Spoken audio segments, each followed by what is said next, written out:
You are listening to an interview with clinical hypnotherapist Dr. Steve G. Jones.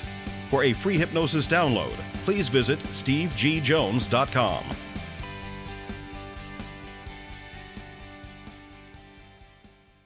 It's Christina Louise, and I'm super excited today because we are going to dive into a topic I have been meaning to talk to an expert about for years. We're talking about hypnosis with Dr. Steve Jones. He has been a clinical hypnotherapist for a very long time, and today he's going to help us relax and rejuvenate and experience more joy right now. So that's not when you lose weight with hypnosis or when a check comes in the mail or when you get married, but actually have more peace and joy and love in your life right now. And we're going to help you attract the things that you want by actually relaxing and rejuvenating by using hypnosis. Welcome, Dr. Steve. Thank you so much for being with us today. Well, thanks for having me, Christina. You're welcome. Yeah. So I'm super excited. Like I said before, I really don't know a lot about hypnosis. I know something about, you're going to use a clock, right? You're going to put me to sleep. Absolutely. I got it right here. I use my pocket watch and just knock you right out. That's all there is to it. And then you brainwash me to do silly things like quack like a duck. Exactly. And I also make you cook for me and bring me beer and do my laundry. So awesome. Yep. Looking forward to it. Yeah. All right, so just tell us a little bit about what hypnosis is and why we might want to try it out for ourselves. Well, hypnosis is just one of the ways to get where you want to be. You know, there's also mainstream therapy where you go to a therapist and talk about things and they unravel the mysteries of your mind. So there are a lot of ways to get things done, but hypnosis is a way that goes directly to the subconscious mind. So the conscious mind just acts on what the subconscious mind tells it to do. So if we want to have a deep down change in our behavior, we do need to reprogram the subconscious mind. Okay. So hypnosis is one way to do that. And how does it work exactly? Well, it works by relaxing you into a state of what we call alpha or lower. Beta is where we are right now, full awakening consciousness, engaged in our conversation. But if we slow down just a little bit, like when we read a book or watch TV or ride a bike or when we're just going to sleep or just waking up, we're in a state called alpha. So anything that or lower would be theta or delta, those are considered hypnotic states. So we are in and out of hypnosis all day long when we're doing activities like that, driving, reading a book, watching TV. So the only difference between those times and the time when a hypnotherapist works with you or when you listen to a hypnosis recording are two things. Number one, the hypnotherapist is causing you to go into that state by using relaxing words. And number two, they're putting positive thoughts in your mind while you're there. Mm-hmm. Mm-hmm. So would you give us an example of some of the issues that can be addressed using hypnosis? Sure. Anything in which the subconscious mind is involved. So stopping smoking, losing weight, overcoming fear of flying, overcoming fear of public speaking, overcoming a lot of different fears. So if you want to do something that will be beneficial for you or stop doing something that's detrimental to you, hypnosis is very valuable for those things. Okay. So here's my dirty little truth about why I don't know much about hypnosis. Okay. I have a fear of letting other people into my subconscious. Ah. I mean, I know it sounds silly, but being vulnerable here, Dr. Steve, I'm really concerned about what a hypnotherapist might say that maybe I don't want them to say. Can you speak a little bit about that? Okay, sure. Well, first of all, you're not going to accept anything that doesn't resonate with you as a person. So if they say things that are actually detrimental to you, which wouldn't happen in the office of a professional hypnotherapist, of course, but if they were to, then you wouldn't accept it anyway. And you can rest assured that a professional hypnotherapist with proper credentials is going to work with you to only put the suggestions in your mind that you want to have there. Now, what is working against you would be things like your television set.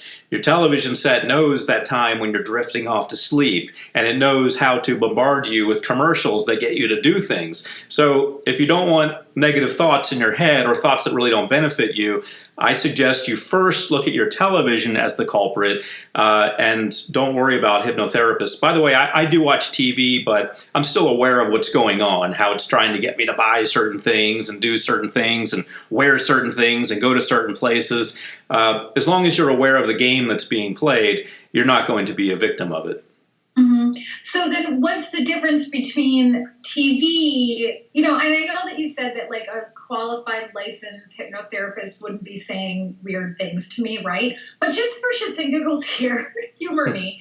What's the difference between a TV trying to get me to do things that maybe it wants me to do and a hypnotherapist? Because I heard you say, well, if it doesn't resonate with you, you won't do it.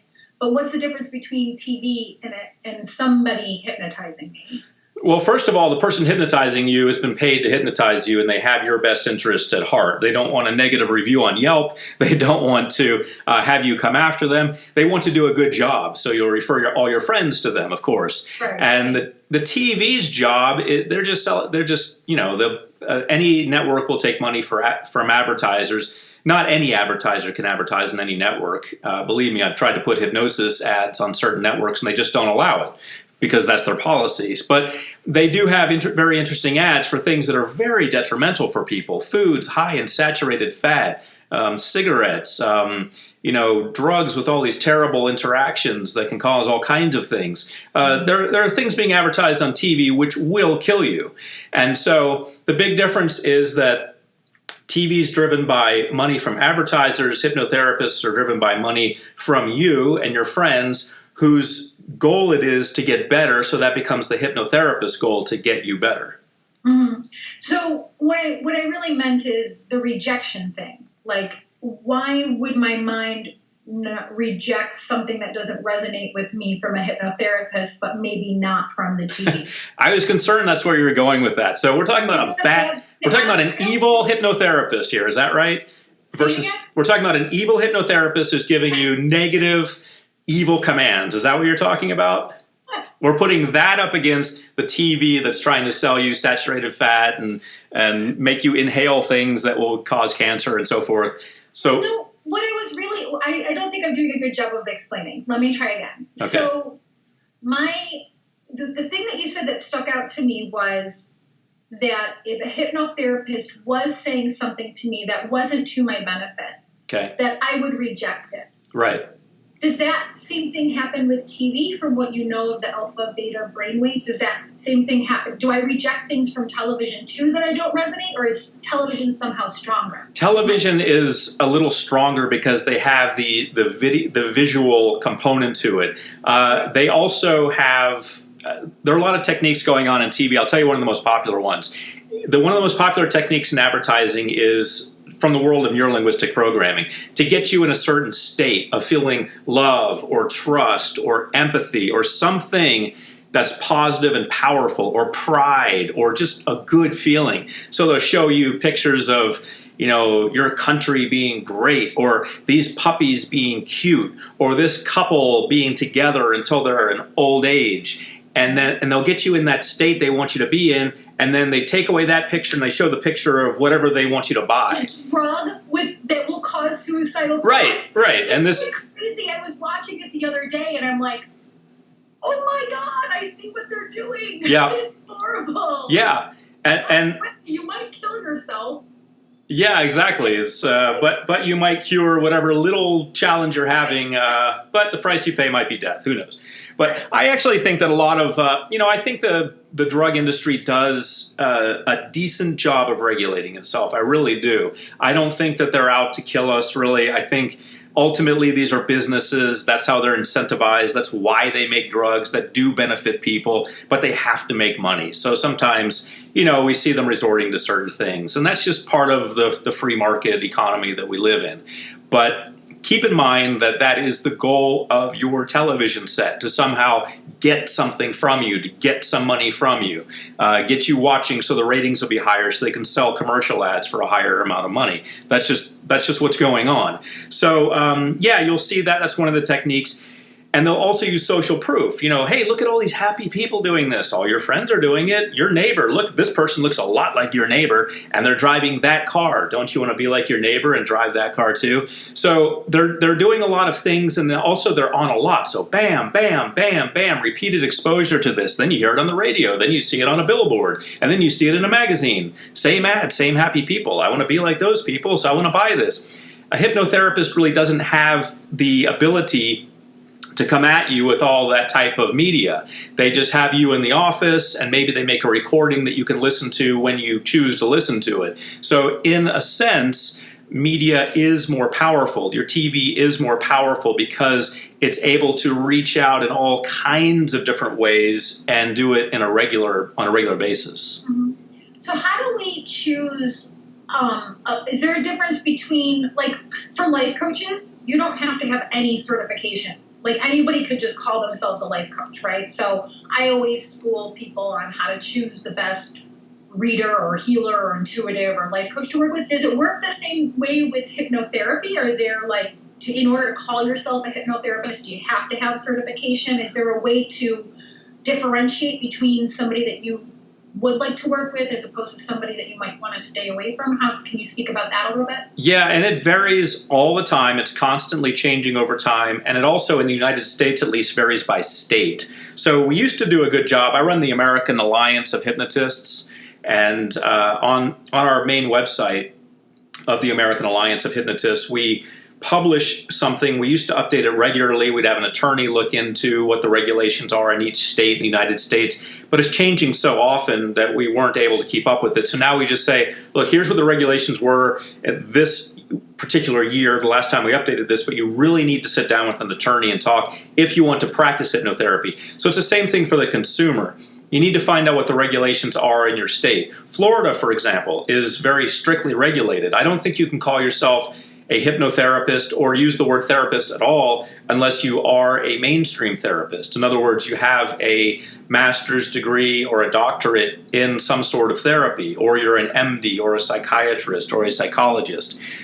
So it varies depending on the state that you're in, and it's changing all the time. And other countries, we don't even attempt to find out what they're doing because, again, it's constantly evolving.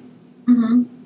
So would you be willing to share with us, like, a little bit of, like, a preview into what it would be like to work with a hypnotherapist, or is that something that's just too deep to get into in a venue like this? Oh, I don't mind. I'll be glad to tell you what happens, everything that happens.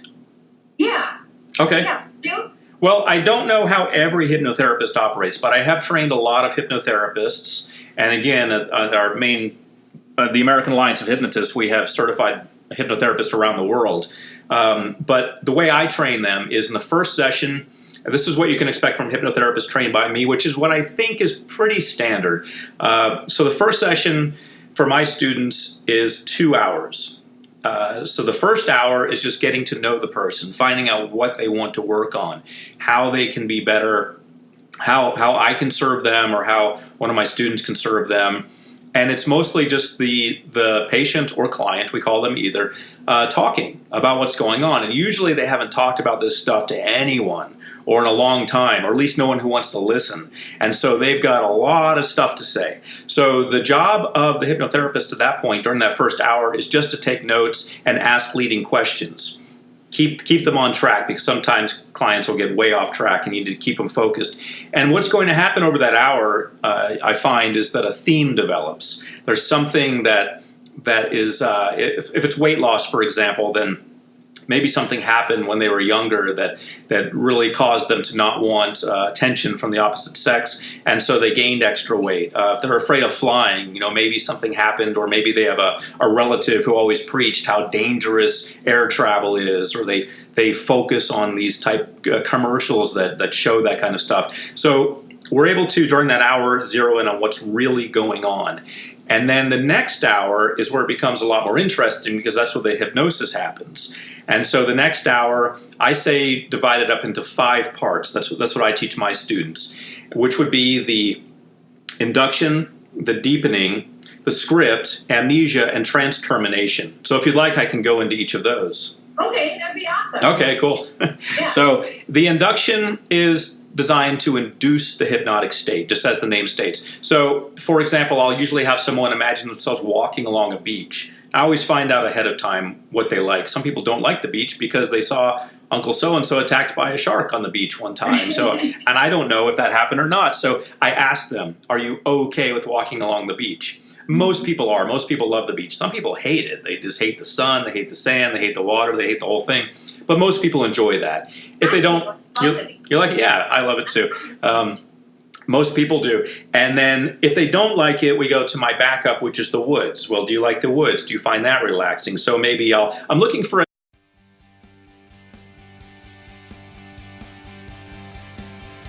You are listening to an interview with clinical hypnotherapist Dr. Steve G. Jones. For a free hypnosis download, please visit stevegjones.com.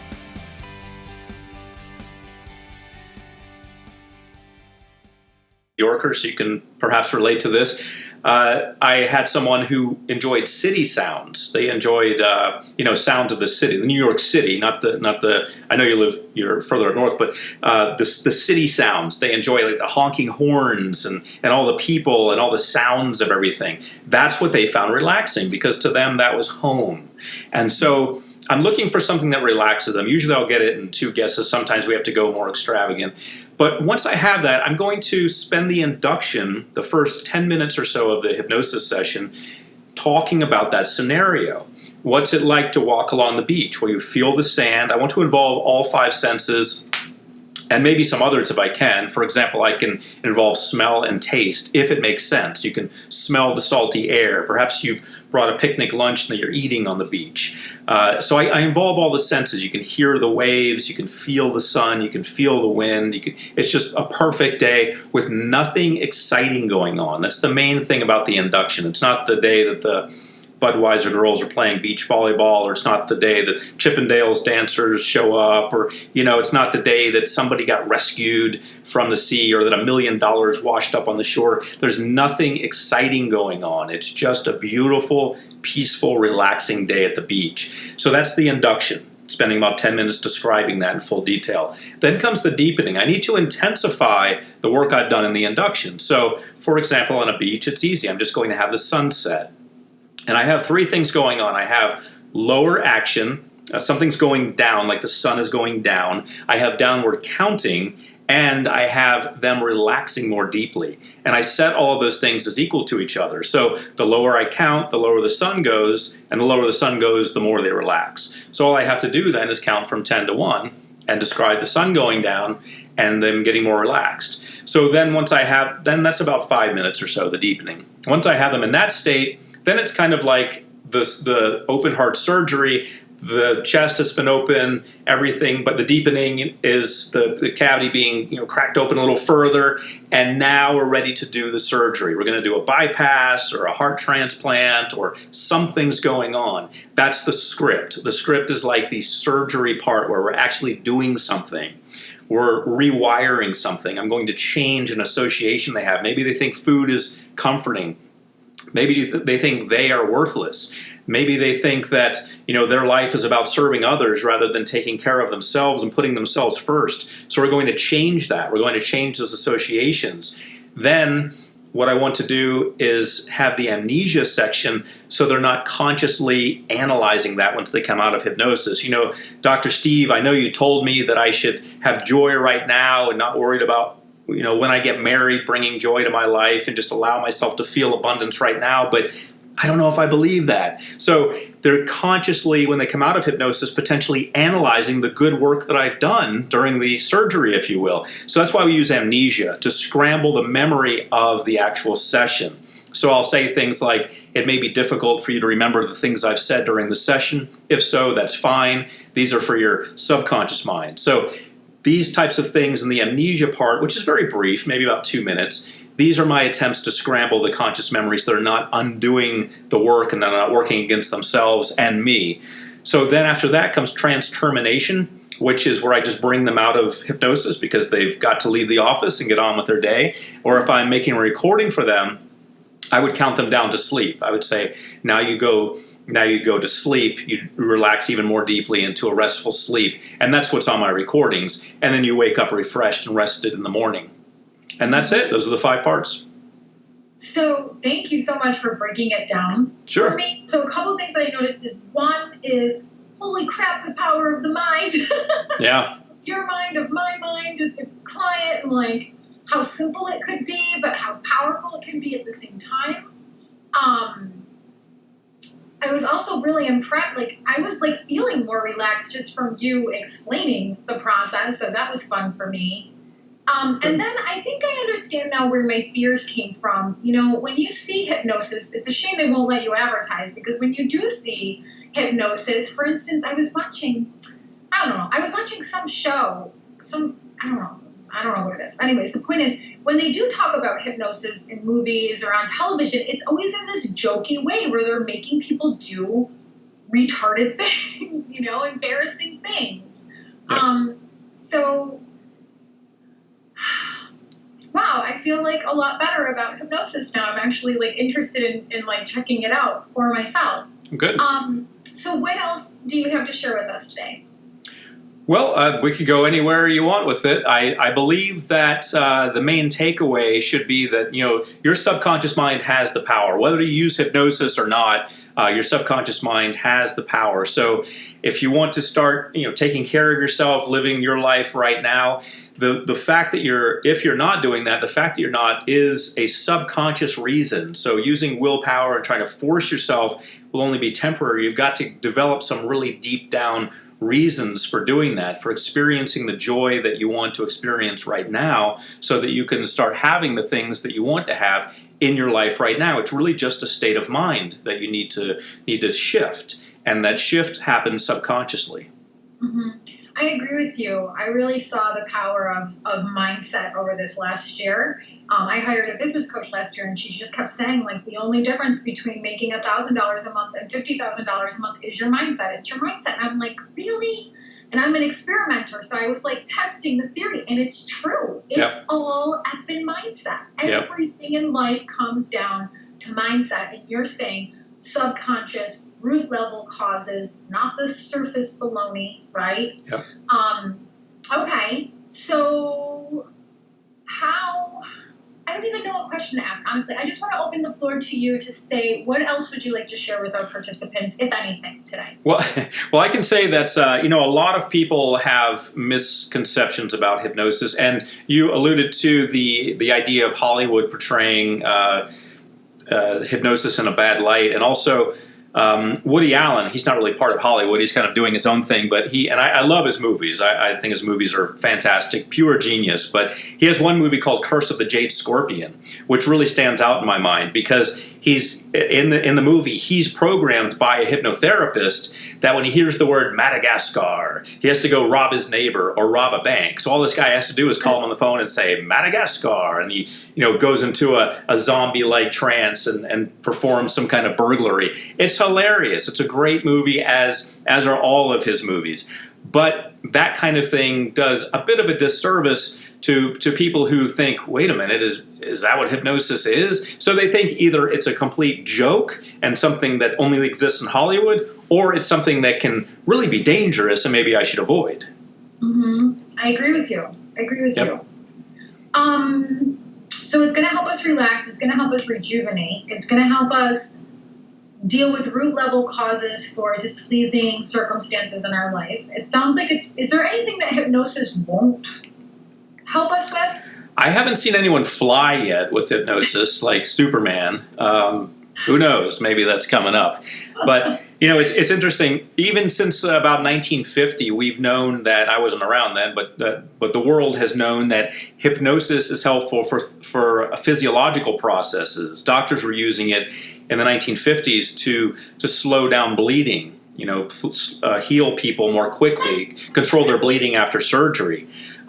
You can also program someone before surgery to have a relaxed situation during surgery. So I have recordings on that pre and post surgery based on that research. So it's really amazing. Also things such as healing warts. I mean, that sounds like complete fantasy, but if you think about it, the body is in charge of all of that. So it's all one unit. So if you can get the mind to do what it's supposed to do in taking care of this wart, wherever it may be on the body, then it's going to do its job. It's going to be reminded, okay, yes, I need to do this, or I need to accelerate this.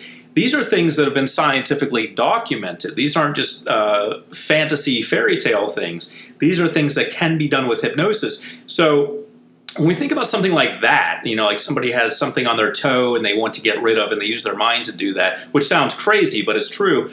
we realize that hypnosis is so powerful that if I just want to change the way I feel about myself, that's easy. That's something that's so simple. If I want to get more motivated, that's easy. If I want to make more money, that's easy, because my money is dependent upon what I do and how I do it. So if I just change what I do, that's very easy. So we have all these things, stopping pain. I have a friend who uses hypnosis when he goes to the dentist. He gets his teeth drilled, to get a cavity replaced, to get it drilled out and put in a filling. No anesthesia. He just uses the power of his mind. He just uses the power of hypnosis.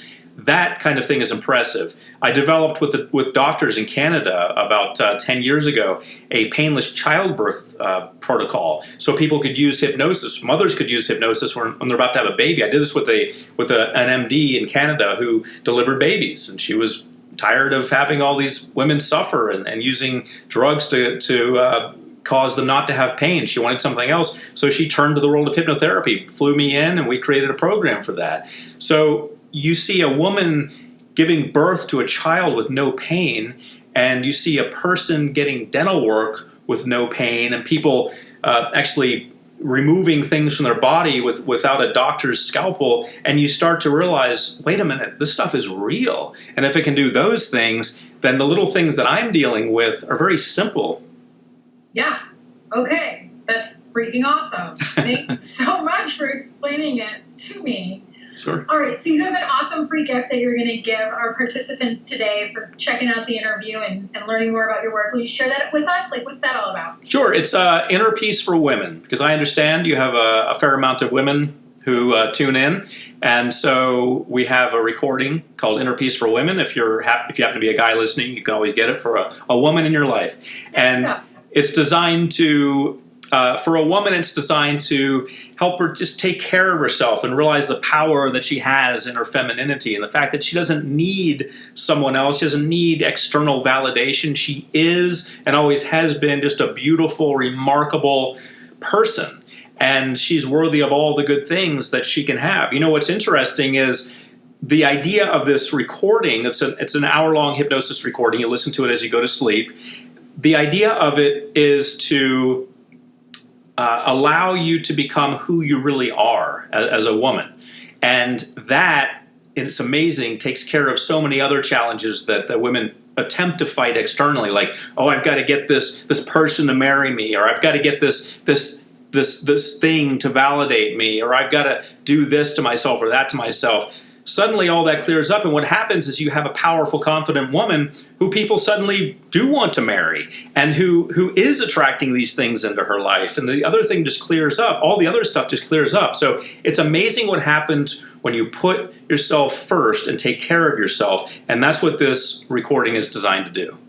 That's amazing, and it perfectly fits with our theme this year. So I want to encourage you, ladies and gentlemen watching, to definitely click the link below and take advantage of Dr. Steve's hypnosis meditation. Is that what you're calling it? Hypnosis meditation. Meditation and hypnosis are so closely interlinked, we could say they're almost one and the same. So hypnosis meditation, I like that. Yeah, okay, awesome. I feel like this is going to go a little bit deeper than anything I've ever experienced before, so I definitely want to check it out. So if you want to check it out for yourself, click the link below the screen. It's also available in the email that you received this video interview in as well.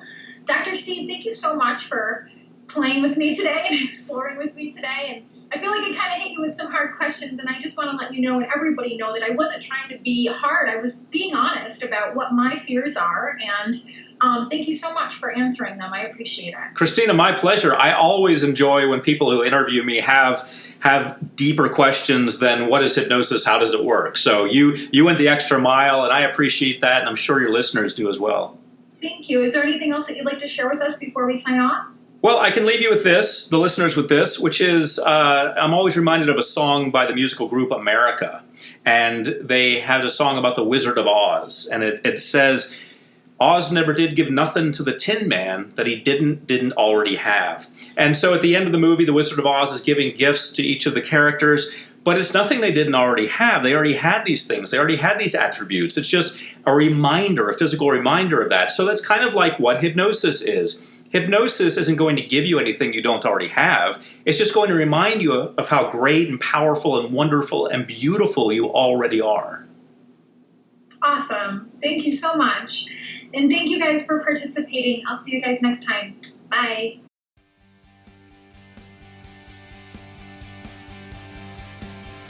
You are listening to an interview with clinical hypnotherapist Dr. Steve G. Jones. For a free hypnosis download, please visit stevegjones.com.